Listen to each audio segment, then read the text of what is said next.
बेकार विस्तार हो गई लेकिन वो सानू ना बहुत ज्यादा मायूसी हुई कि लोग जो उन्होंने बिल्कुल तारा ना किया असी एक प्रोग्राम बना लिया स्पेशल बना लिया लोगों को खिदमत के तौर पर देना क्योंकि इंसानी देखने के तौर पर असं उधर महल्ले कामरान अंकल करेली दुकान बैठ जी है ना गई उत्थे एक बंजी लकड़ी का रख के कुर्सी रख के कंप्यूटर बिठा दिता वो साढ़े साहब ने साहब उन्होंने काम नहीं किया बड़ा इतना मेन टाइम असी ना वो बकायदा ओपनिंग करानी चाहिए कि उस वक्त एम पी मतलब जवेद साहब सर क्रिकेट रहमत करे उन्होंने जमत दी वो ओपनिंग करना है तो 10,000 रुपया सानू दे असी 10,000 रुपया लैके सोसाइटी का फर्स्ट जी साड़ी 2-3 महीने रही ना जी असी 500 रुपया पर हेड पाते हैं 6 बंदे अपने वो सब 3,000 रुपया हो जाता है जो उन्होंने नहीं शुरू की मियाँ ने 10,000 रुपया नहीं कहा कि असी ना एक 2,000 रुपये का पूरा मकान एक रेंट लिया चौंक असं 10,000 रुपया अभी कोई फर्नीचर इनके मेडिसिन इनके कंप्यूटर बिठाया बाद चो डॉक्टर आया किसा मुख्तर वो जो चलिया तो साढ़े नासिर साहब जोड़े कुछ मैंटली तौर पर इन्हें कुछ ज्यादा इस वाले डिस्टर्ब कर रहे हैं डिस्पेंसरी पाइए साडा अगर उस वक्त 20% साई तो 80% पहले बदला सारी एक साढ़े मुजम्मिल दो नाल दिन शफीक साहब वाले का दुबई होंगे वो इतने नहीं है उन्होंने भी बहुत कामशान है इसा मुख्तर असी अपना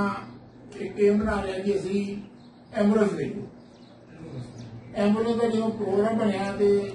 सानू बैंक के थ्रू पता लगा कि एम्बुलेंस मिल सकती है कमेटी मीटिंग की थी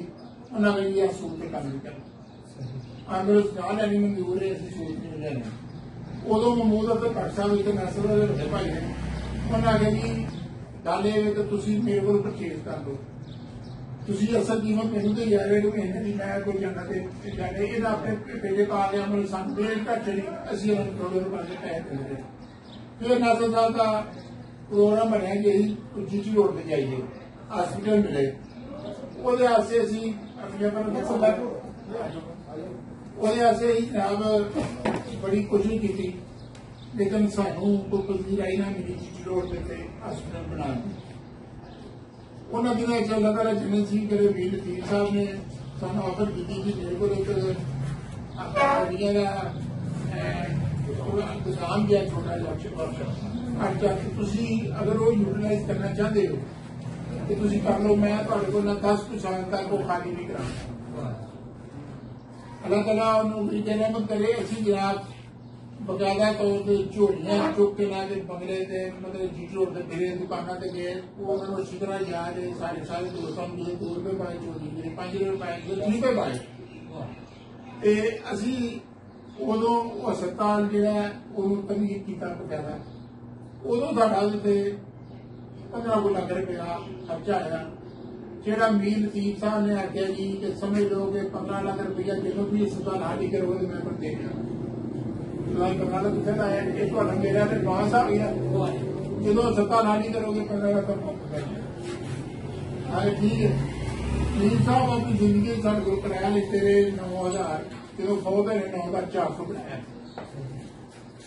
जो 10 साल पूरे हो गए तो मीर साहब आने 10 साल हो गए पूरे लेकिन मेरा तो इरादा नहीं शेयर करने का या बेचने का तुम ले लो कुछ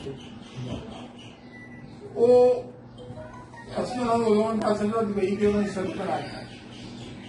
हूँ मीर साहब की गल सुनो बड़ी मजेदार गल है मीर साहब मेरे को आए ने 13 तरीक को गल कर मिश्रा वाले उन्होंने दसो साहब इतना काफी पैसे करो इतने पैसे इतने पैसे मैं मीर साहब की होगा मैं तो मेरा हिसाब लो मेरे को पूरा हिसाब मैंने देख के ना ये जो एंकर है मेरे भैया उन्होंने मैं 2 साल लोग पूरा कर लिया मैं कुछ नहीं मैं ये सब थोड़ा सीखा नहीं वो मैंने काफी बहस करके ना कि मैं सुबह इजलास कराने